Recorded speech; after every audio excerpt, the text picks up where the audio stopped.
L'Ancien Testament, le prophète Michée, ou l'annonce de l'espoir. Qui est comme Dieu?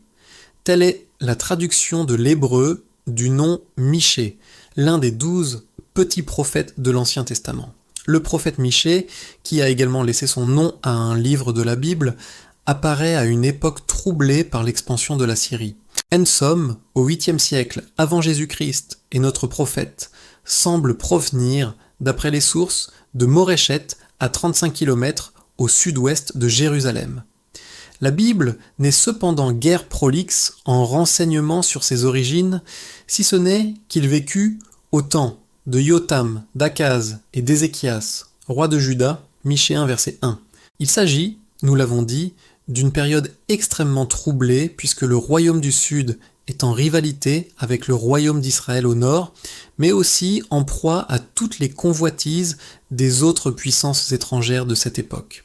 Aussi Michée, dans sa mission prophétique, s'adressera-t-il aux deux royaumes divisés et dont l'intégrité morale et religieuse se trouve plus que remise en question.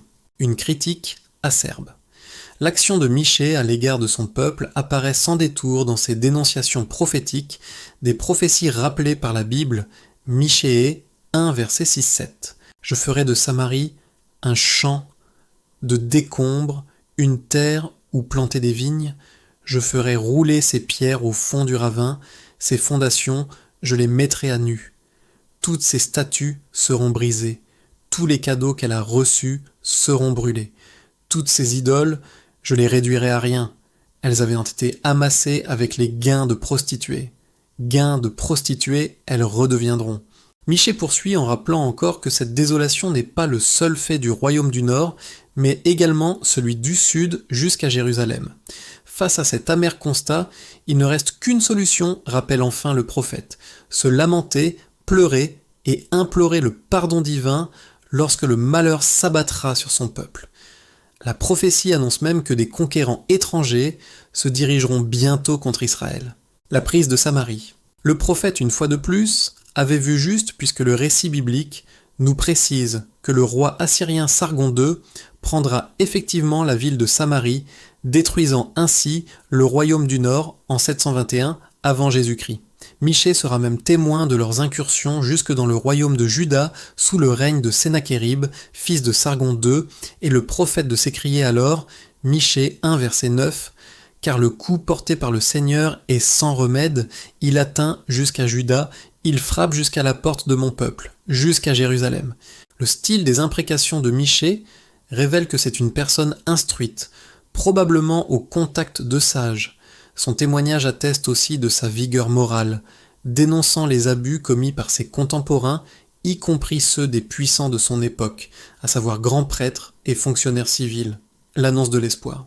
Face à une telle désolation, le prophète laisse cependant percevoir un espoir avec l'annonce par ce dernier, prophétie célèbre pour les chrétiens, d'un Messie issu de Bethléem.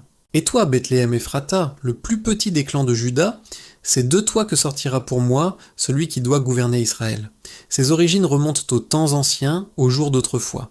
L'espérance d'un sauveur de la fin des temps s'élaborera petit à petit dans la pensée du judaïsme, sans que pour autant cette figure ne soit centrale et déterminante.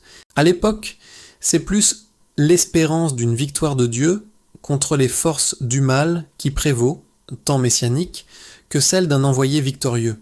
Toujours est-il que Michée se trouve associé à cet espoir messianique lié à la dynastie de David et de qui naîtra le Christ, ainsi qu'il apparaît nettement au livre même de Michée, Michée 5, verset 2-4.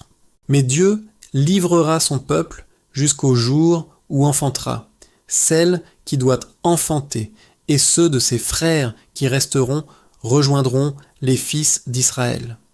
Il se dressera et il sera leur berger par la puissance du Seigneur, par la majesté du nom du Seigneur, son Dieu. Ils habiteront en sécurité, car désormais il sera grand jusqu'au lointain de la terre, et lui-même il sera la paix.